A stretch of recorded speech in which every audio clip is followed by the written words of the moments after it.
We're starting this week strong. We got spring and summer coming, which means we're gonna be doing some spear fishing and some fishing. We're gonna go so hard, but to do that, we need to bring some organization down here to the man cave. We gotta get all this cleaned up so I can focus on fishing. If you're anything like me, when there is stuff laying around everywhere, I can't focus. It drives me nuts. I feel nuts right now. And I have to do some nutty things before things get clean around here, like finish building these beehives. These are completely in the way. This box right here contains an entire beehive. This is the Vivor triple stack.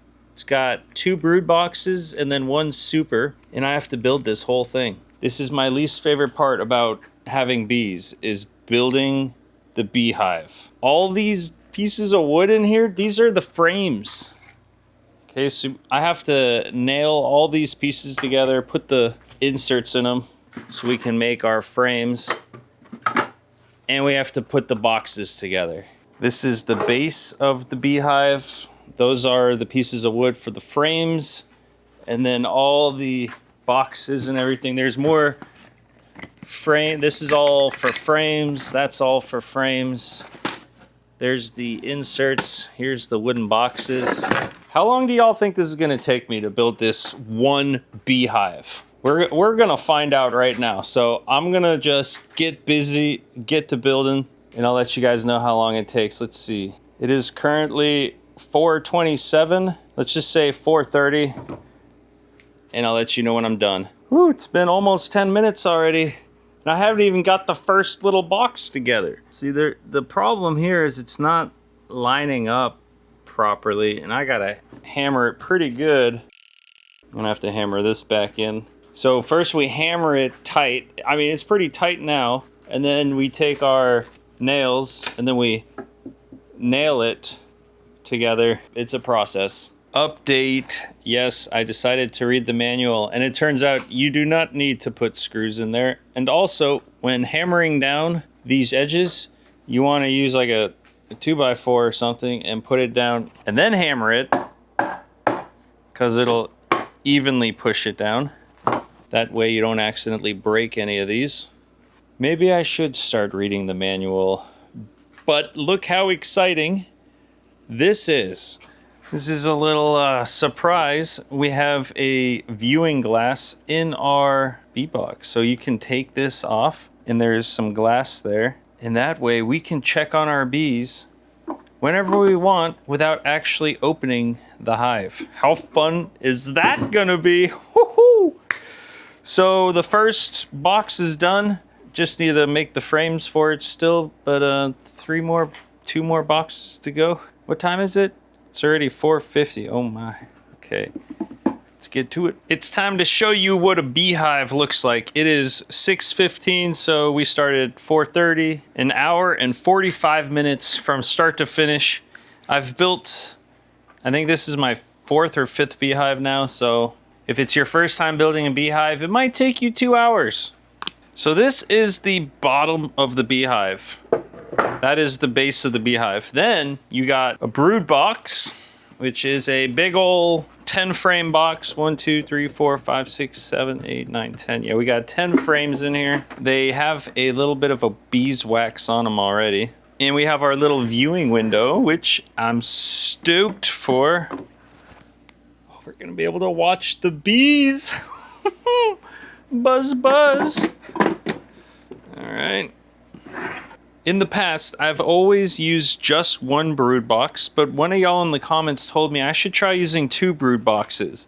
So here is a second brood box. And a brood box is a box where the queen can lay her eggs in, and the bees they'll basically put the larvae in there and the bee bread and some honey, and they will keep that all in here. And we have another viewing window. Surprise, bee!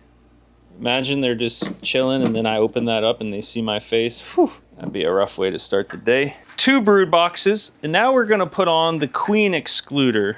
Yes, this is why I need to clean up. I can never find anything, but we're getting to it. So the queen excluder prevents the queen from going any higher than these 2 boxes. She can't fit her big badonkadonk through this screen, but all the other bees can. So you lay that down, you put it right there. And then we're gonna put on our super. This guy. It's a little bit smaller of a box. It's not as big. In theory, if you wanted to, you could put the queen excluder here. Because the queen can't get up here in the top, she won't lay any eggs in here. So all the bees will only put honey in here. So when you go to harvest, you can just take these out and just get honey off of them. And the reason they're smaller is because it's a little bit easier to work with these smaller ones than these big ones. It's pretty hard to extract honey out of a huge frame, although the bigger, the more honey. So part of me wants to put the queen excluder here and have this whole box honey, this whole box honey. But no, I'm not gonna do that because you guys told me not to. You guys want me to do it like the classic way of 2 brood boxes and super on top. I can always add another super on top of this one. And I think this is good. This is gonna be a good setup. Now, on top of that, we put our cap. And our cap basically prevents the bees from sticking this thing to the top. And that goes on top of the helmet or the roof or whatever you want to call it. And that is our brand new beehive. This one is, yeah, the Vivor brand. Never used this brand before, but they make a lot of stuff. They make everything. They make boat engines, wood chippers, beehives, chest freezers. Companies like this kind of blow my mind because they make everything across a massive spectrum. I don't understand it, but that's how it be. Bumblebee. So yes, and every stage of this has a viewing glass so we can watch. Oh, is this gonna come off with the roof on top? Let's see. Oh, nice, it still comes off. Whoo! Do y'all wanna see where I'm gonna put her? Whoo! This way. Oh, y'all probably wondering how my chicken's feeling. Look, the other chickens are taking care of her.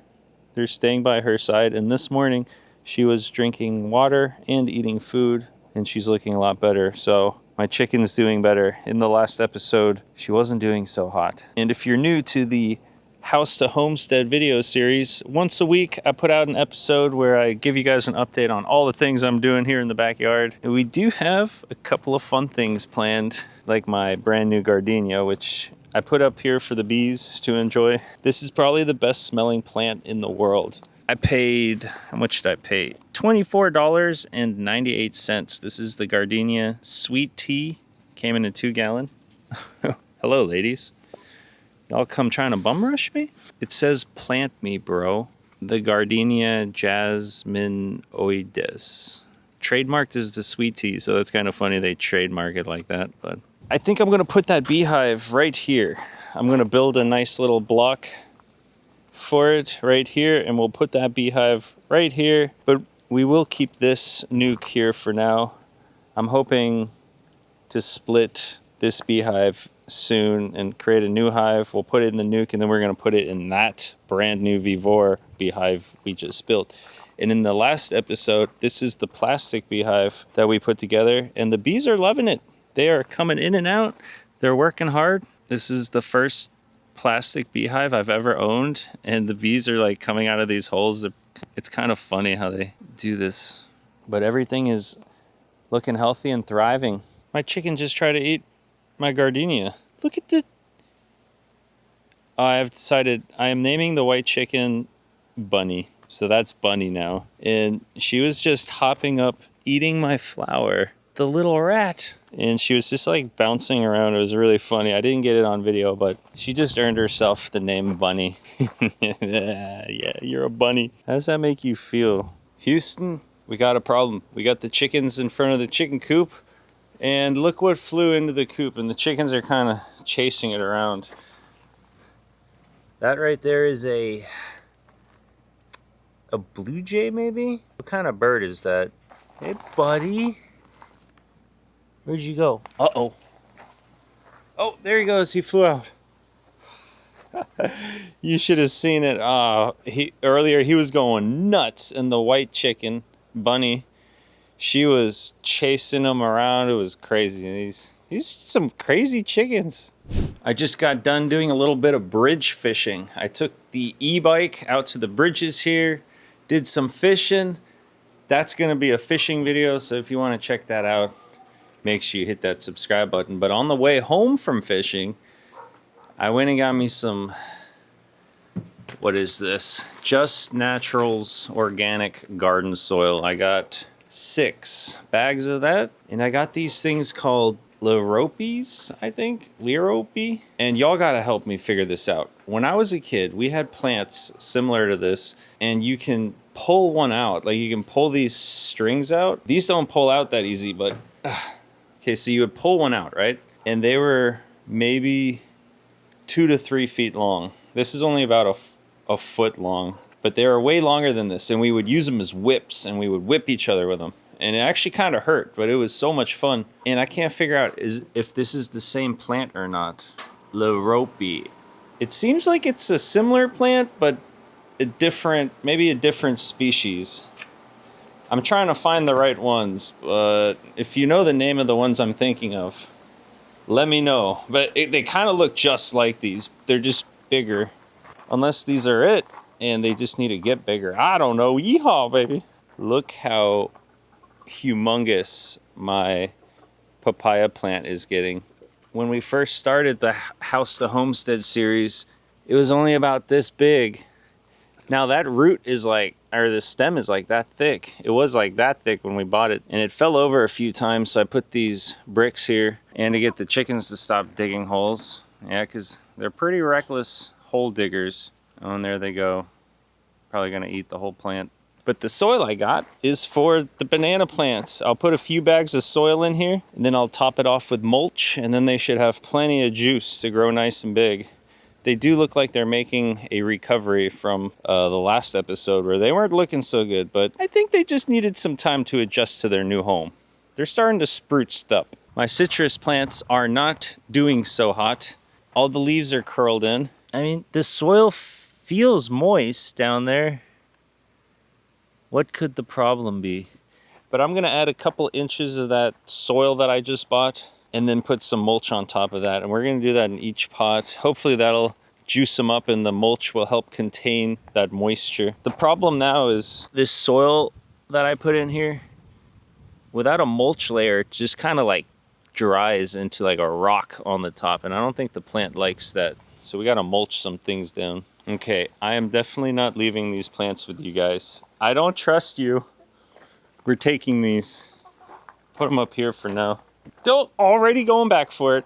Scram. Hey, don't give me that attitude. I hear him over there gawking. Look at that butt as it walks away. Jeez. Fluffy little tushy. Check out my fermenting peppers. So all the peppers off of my pepper tree, I chopped up, diced up, and put in this salt water on 3/21/25. It's like almost 2 weeks now, which means my hot sauce is almost done. I'm putting out a full video on how I make the hot sauce, and we'll see how it tastes.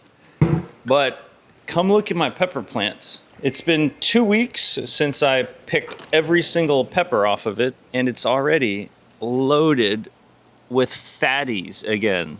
This happened in 2 weeks, just a full tree of fat jalapenos. These things grow like weeds. It's kind of crazy. They're looking delicious.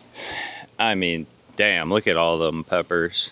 This tree's not looking too good, but I'm gonna be taking them out of these big black pots, and we're gonna be doing something a little different. I got plans, as they say, but my plan right now is to eat some of these damn tomatoes. Check them out.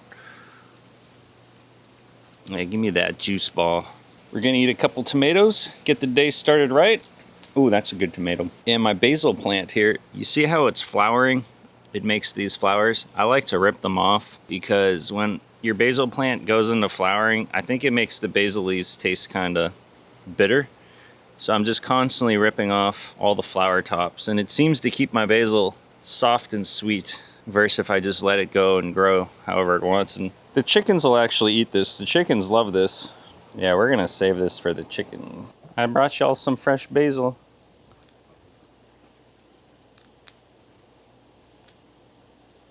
Time to top off our bananas with this garden soil that we got.